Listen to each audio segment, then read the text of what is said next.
Hello everyone, welcome to commerce net achievers. My name is Talveer Singh और स्वागत है आपका आज के इस हमारे खास सेशन में।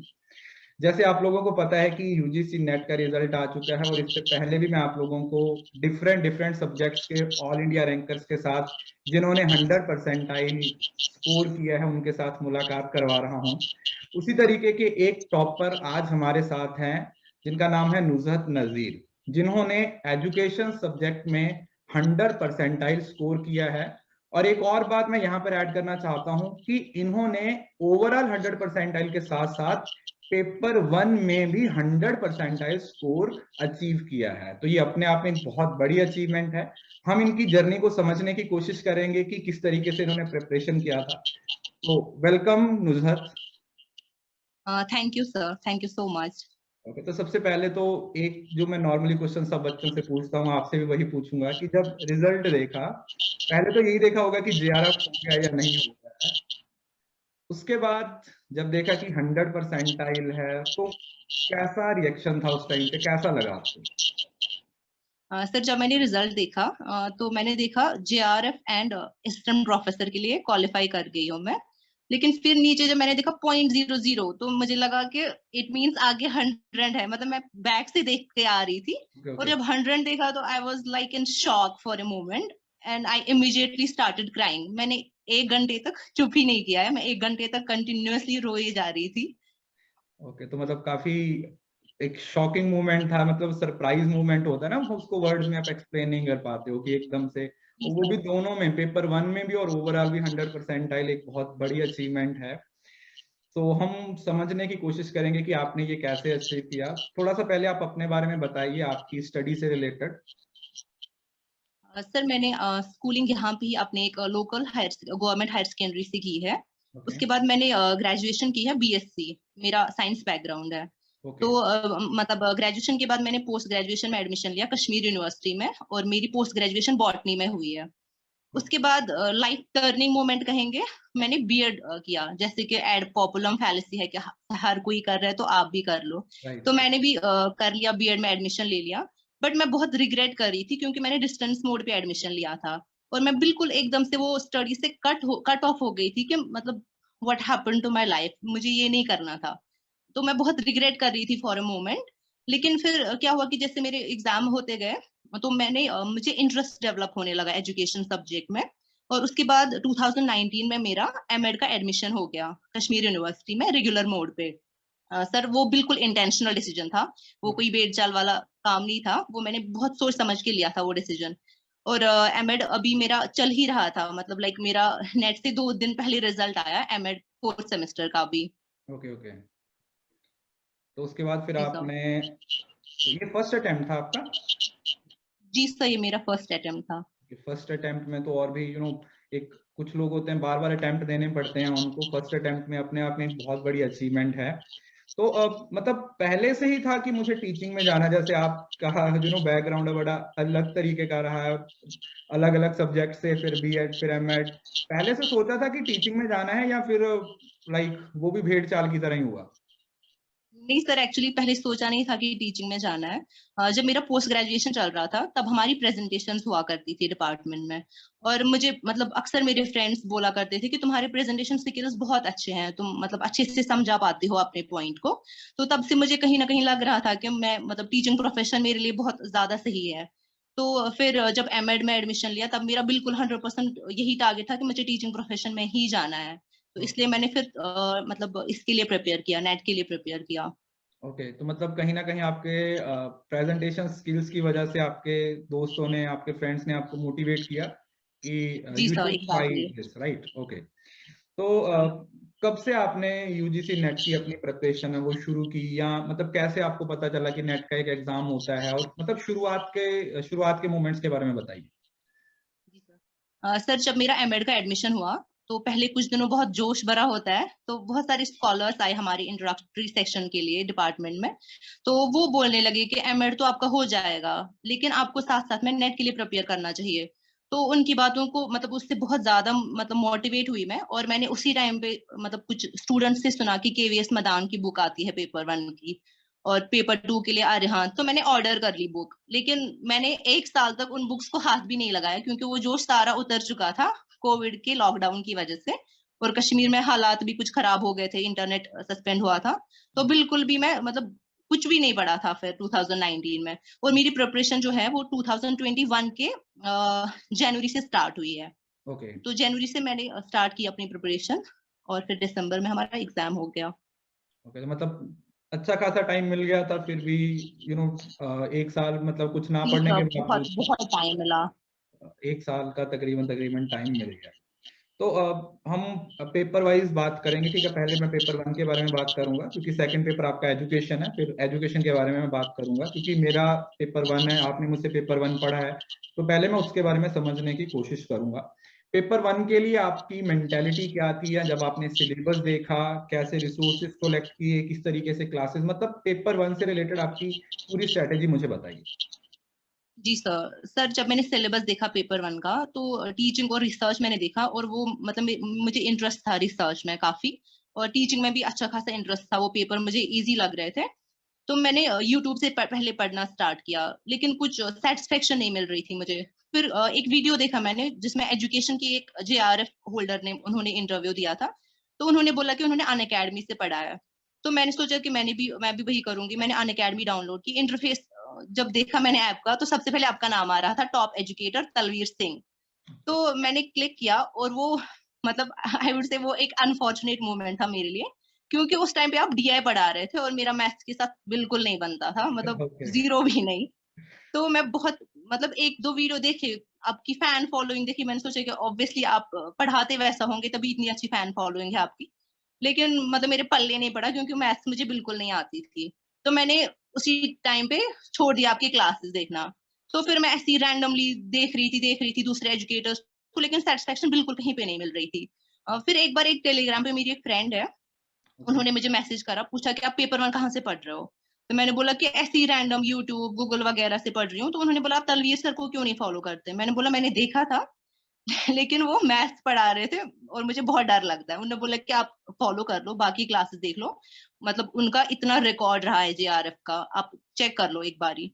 तो मैं वापस से गई, मैंने आपके ICT के क्लासेस देखे, लॉजिकल रीजनिंग के क्लासेस देखे, और फिर रिसर्च, टीचिंग, और मुझे बहुत ज्यादा इंटरेस्टिंग लगा फिर, क्योंकि मैथ से तो मैं डरती थी, इसलिए मैंने क्लासेस देखना छोड़ दिया था।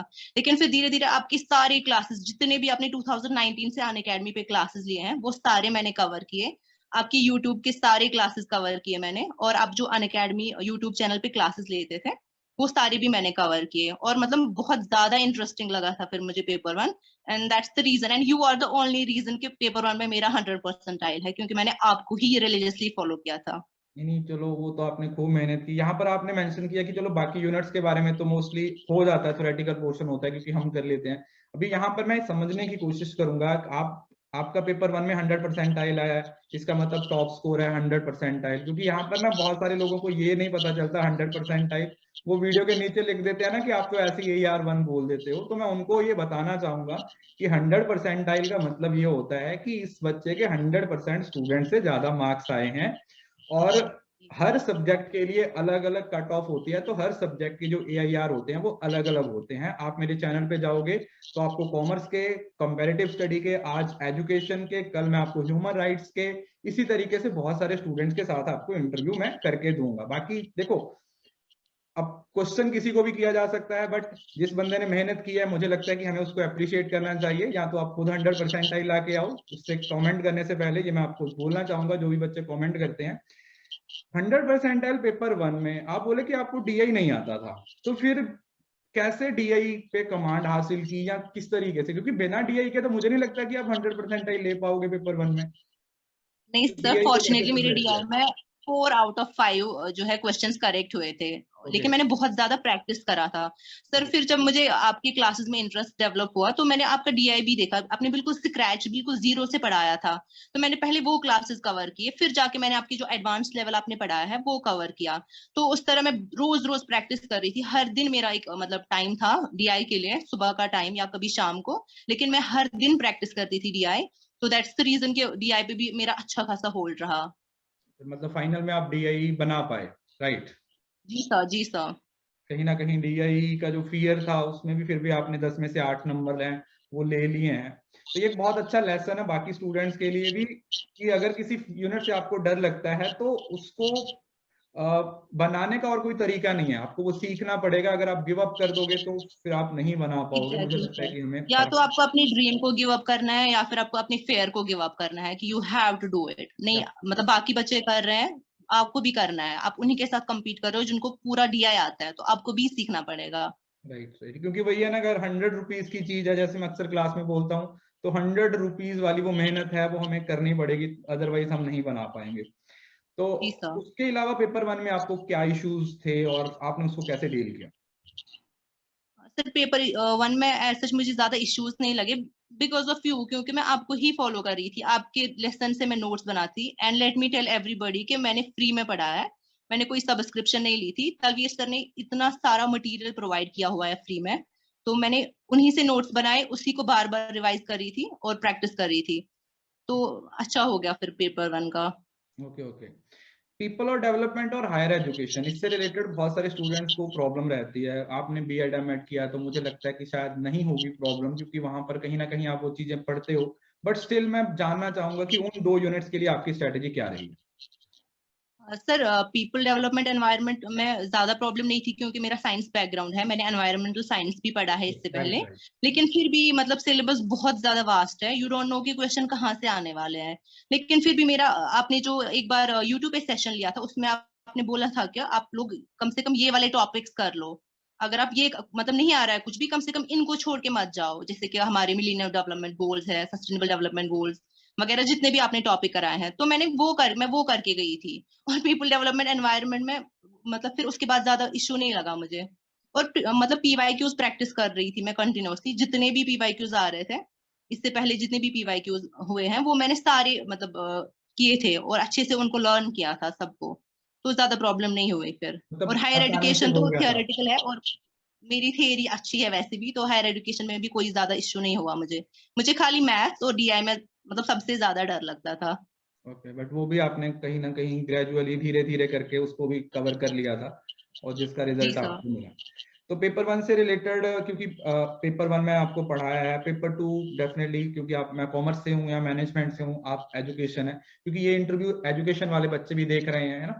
तो मैं चाहूंगा कि जी आप सर। एजुकेशन से रिलेटेड जो आपकी स्ट्रेटेजी रही है, जो आपके सोर्सेज रहे हैं, जो आपके टीचर्स रहे हैं, या जहां से भी आपने कुछ भी पढ़ा है, आप उस चीज के बारे में जरूर बताइए, चाहे वो पेपर वन से रिलेटेड हो चाहे पेपर टू से रिलेटेड हो। सर पेपर टू का बहुत ही ज्यादा वास्ट सिलेबस होता है, आपको कभी भी ये एक बुक से नहीं मिलेगा। मतलब मेजोरिटी ऑफ द स्टूडेंट्स जब भी पूछते हैं कहाँ से पढ़ा, वो एक बुक का नाम सुनना चाहते हैं कि बस ये बुक पढ़ लो आपका पेपर टू हो गया। But that's never gonna happen. आपको मतलब हर एक यूनिट के लिए अलग अलग आपको बुक लेनी पड़ेगी। अगर आप बुक नहीं ले सकते हो, आप इंटरनेट का यूज कर लो, क्योंकि मैंने भी ज्यादा बुक्स नहीं ली थी, मैंने भी इंटरनेट से ही पढ़ा था। मतलब मोस्ट ऑफ द जो मैंने सिलेबस कवर किया वो मैंने इंटरनेट से ही किया, मैं गूगल सर्च करती थी मतलब टॉपिक्स को। और पेपर टू के लिए मैंने नवनीता त्रिपाठी जो मैम है अन अकेडमी पे, वो पढ़ाती हैं, एक तो उनको फॉलो किया था। और अनुकंपा मैम है, उनको फॉलो किया था, बट खाली फ्री क्लासेस में। मतलब नवनीता मैम ज्यादा फ्री क्लासेस लेती नहीं थी, लेकिन फिर भी उनके जितने भी पुराने सेशंस हुए हैं वो सारे मैंने कवर किए।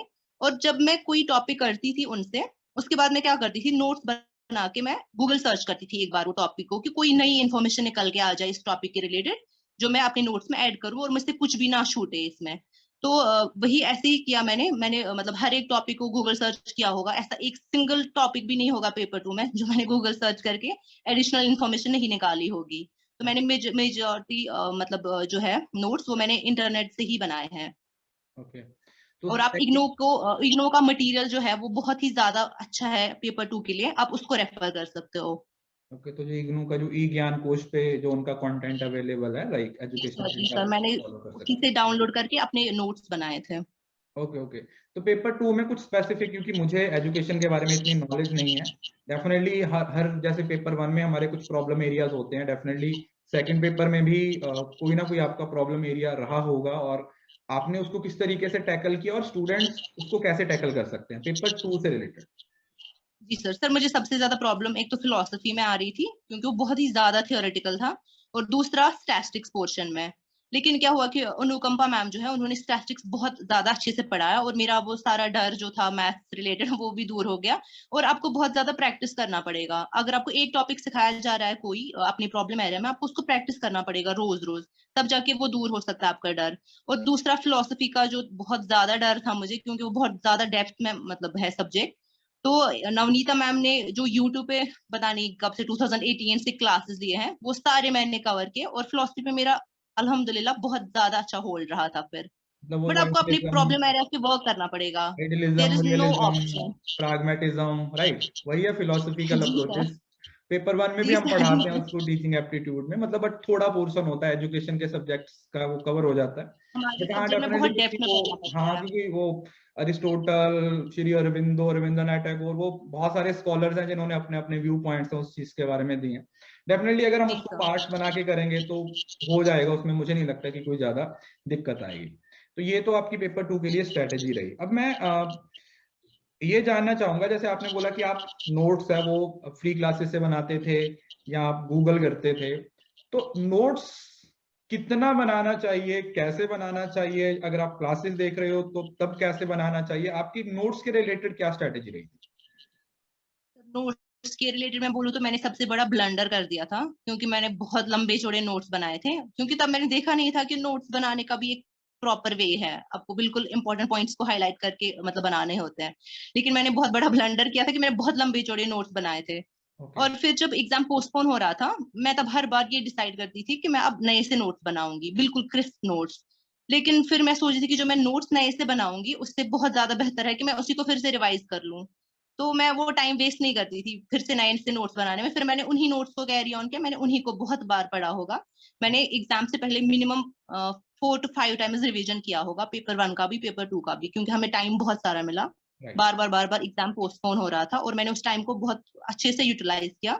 और मैंने कभी नोट्स सही से नहीं बनाए। तो ओके। आई डोंट थिंक कि मैं परफेक्ट इंसान हूँ ये बोलने में कि आपको नोट्स कैसे बनाने चाहिए, क्योंकि मैंने खुद बहुत बड़ा ब्लंडर कर दिया था।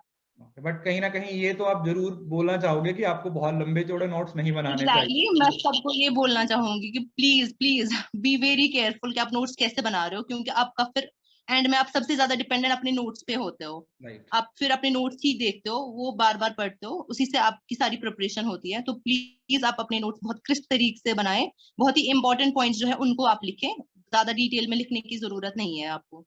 ओके, तो मतलब टू द पॉइंट लिखोगे तो वो कहीं ना कहीं ज्यादा इंपॉर्टेंट रहता है स्टूडेंट्स के लिए। जी सर।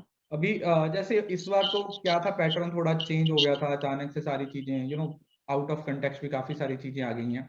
बट फिर भी कहीं ना कहीं पीवाईक्यू का तो रोल रहता ही है। तो आपके लिए पीवाईक्यू का क्या रोल था, या पीवाईक्यू को आपने किस तरीके से एड्रेस किया और किस तरीके से आपने उसको प्रिपेयर किया?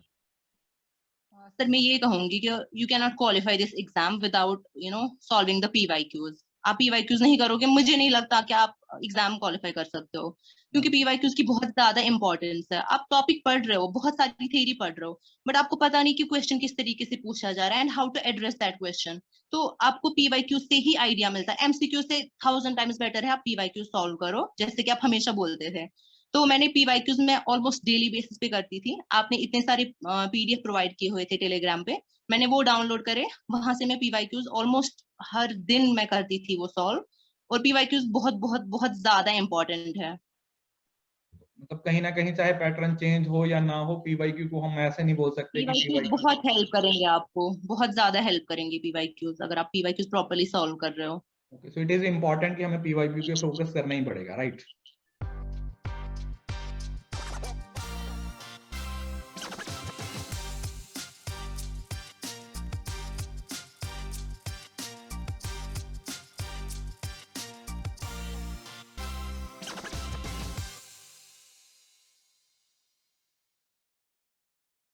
सो पीवाईक्यू की एक अलग इंपॉर्टेंस है जो आपको लगता है कि हाँ हमें उस पर फोकस करना चाहिए। अब तो क्योंकि देखिए पेपर वन और पेपर टू दोनों का अगर आप सिलेबस काउंट करते हो तो बहुत ज्यादा है। मतलब पेपर वन भी अपने आप में बहुत ज्यादा है, पेपर टू भी अपने आप में बहुत बहुत ज्यादा है, जिसमें बहुत सारी चीजें हैं वो कवर होती हैं।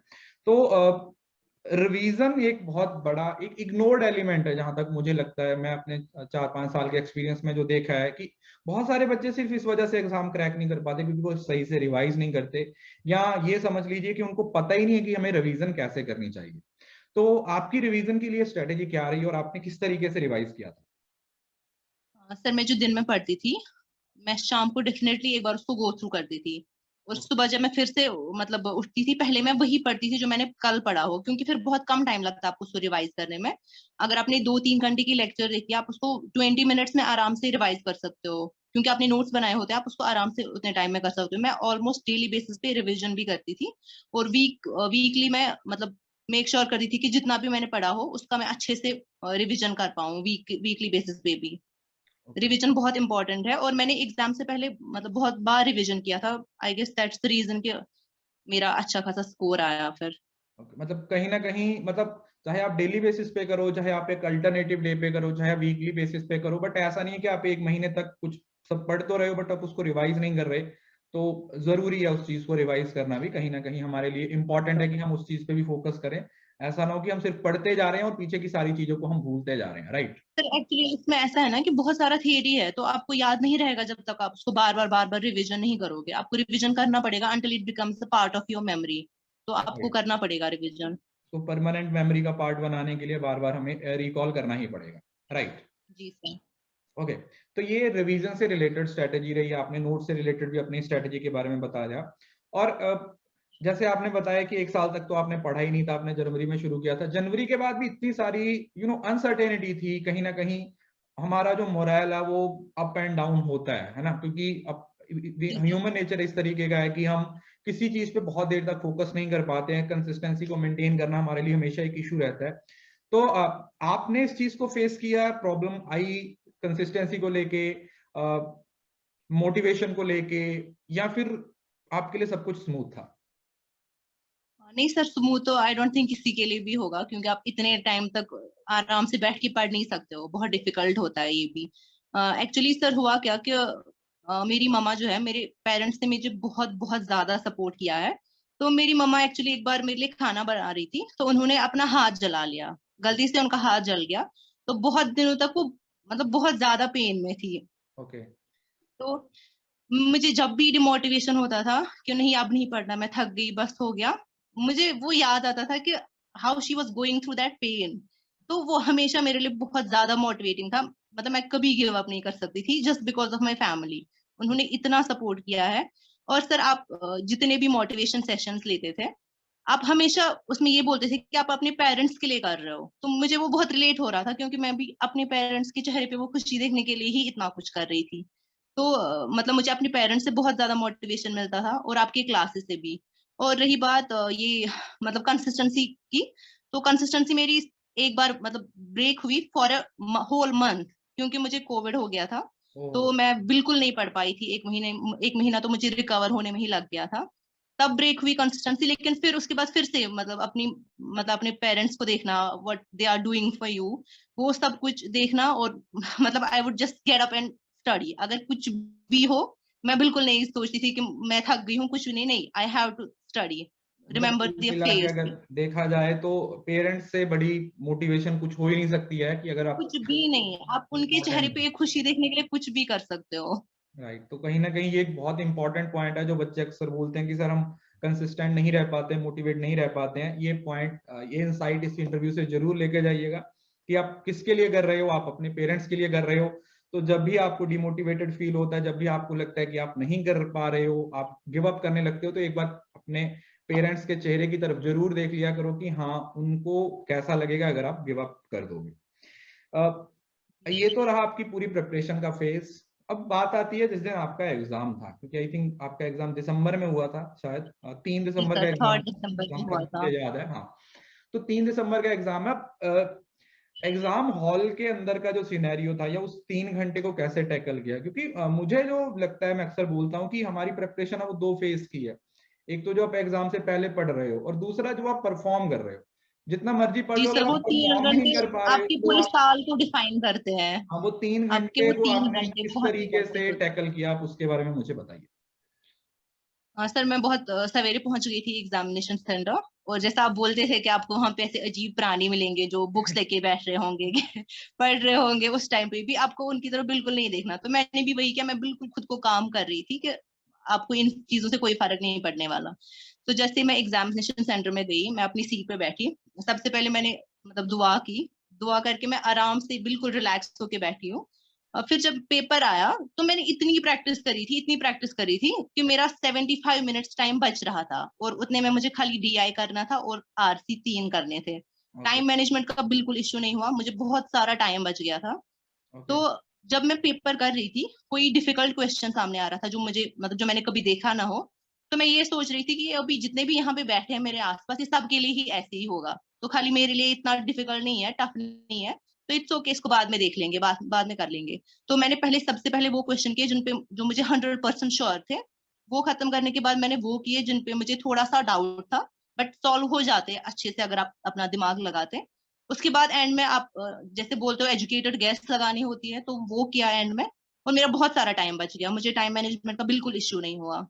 तो मतलब कहीं ना कहीं वो जो आपने एक साल तक इतनी सारी प्रैक्टिस की थी उसका आपको एडवांटेज मिला कि आपको कोई दिक्कत नहीं आई टाइम मैनेजमेंट को, क्योंकि इस बार की जो फीडबैक थी ज्यादातर बच्चों की वो ये थी कि सर हम टाइम मैनेज नहीं कर पाए, जिसकी वजह से हमारे 5 क्वेश्चन 10 क्वेश्चन 15 क्वेश्चन है वो छूट गए या हम ऐसी ABC लगा के आ गए। तो कहीं ना कहीं अगर हम अच्छे से प्रैक्टिस करते रहेंगे तो इस चीज को भी हम क्या कर सकते हैं, टैकल कर सकते प्रैक्टिस हैं से बड़े। आप इस चीज को मैनेज कर सकते हो, आराम से टाइम मैनेज होता है जब आप प्रैक्टिस करते हो। मैंने बहुत ज्यादा प्रैक्टिस की थी, तो मुझे बिल्कुल इश्यू फेस नहीं हुआ टाइम मैनेजमेंट का। Okay, good. तो आपने बहुत अच्छे तरीके से अपनी जर्नी को शेयर किया है। डेफिनेटली मैंने खुद काफी सारे इंसाइट्स हैं जो स्टूडेंट्स को इस इंटरव्यू से देखने को मिलेंगे, क्योंकि एक तो ओवरऑल 100 परसेंटाइल और पेपर 1 का 100 परसेंटाइल है, तो दोनों ही अपने आप में एक बहुत बड़ी अचीवमेंट है कि ये एक परफेक्ट स्कोर है जो आपने अचीव किया है।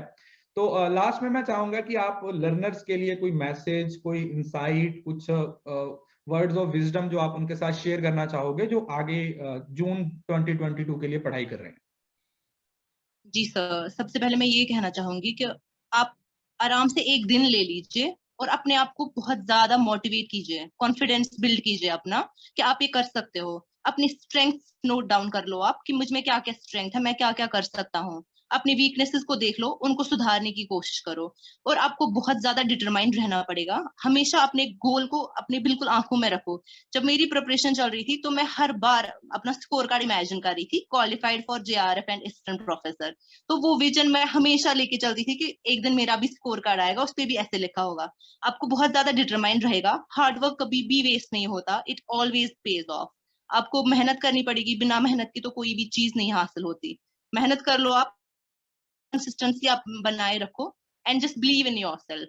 If you want to do it, you can do it. आप में इतनी एबिलिटीज हैं कि आप कर सकते हो। नहीं, बिल्कुल। That's all sir. Consistency, belief, determination, ये सारी चीजें हैं वो कहीं ना कहीं एक मेजर रोल प्ले करती हैं। मतलब हम इन सारी चीजों को एक जगह पर जब कलेक्ट कर लेते हैं या वो सारी फ्रीक्वेंसी एक जगह पर मैच हो जाती है तो डेफिनेटली हमें उस चीज का रिजल्ट भी मिल जाता है। सो काफी इंस्पायरिंग रही आपकी कंप्लीट जर्नी है, किस तरीके से आप अलग अलग सब्जेक्ट्स में शफल करके आए, बीच में कोविड भी हुआ, उसके बाद भी आपने परफेक्ट 100 परसेंटाइल का स्कोर किया। तो एक बार फिर से बहुत बहुत कंग्रेचुलेशंस मेरी तरफ से आपको, आपके thank you so parents. Much. I hope कि आप, मुझे पता है कि आपने उनको बहुत प्राउड फील करवाया और आज वो बहुत खुश होंगे आपको इस मुकाम पे देख के। सो इन फ्यूचर भी आप इसी तरीके से खूब तरक्की करते रहिए। कल को जब भी आप अपना किसी भी यूनिवर्सिटी में PhD के लिए एनरोल करोगे तो जरूर मुझे बताइएगा, फिर मैं वो PhD वाला एक्सपीरियंस भी इंशाल्लाह। अपने स्टूडेंट्स के साथ शेयर करूंगा। So thank you so much इंशाल्लाह जरूर। ज्वाइन करने के लिए मुझे। Thank you so much sir. तो ये थे हमारे साथ आज नुसरत नजीर, जिन्होंने एजुकेशन सब्जेक्ट में 100 परसेंटाइल का स्कोर लिया और साथ ही साथ पेपर 1 में भी 100 परसेंटाइल का स्कोर लिया। आई होप कि इनकी जर्नी से आपने बहुत सारी चीजें सीखी होंगी। इसी तरीके के और बहुत सारे लर्नर्स हैं जो इस एग्जाम में सक्सेसफुल हुए हैं, उनकी जर्नी भी मैं जल्दी ही आप लोगों के साथ शेयर करूंगा। See you soon in the next video. तब तक के लिए खुश रहें, हंसते रहें, मुस्कुराते रहें, और हाँ, इस वीडियो को शेयर करना ना भूलें, बिकॉज शेयरिंग इज केयरिंग।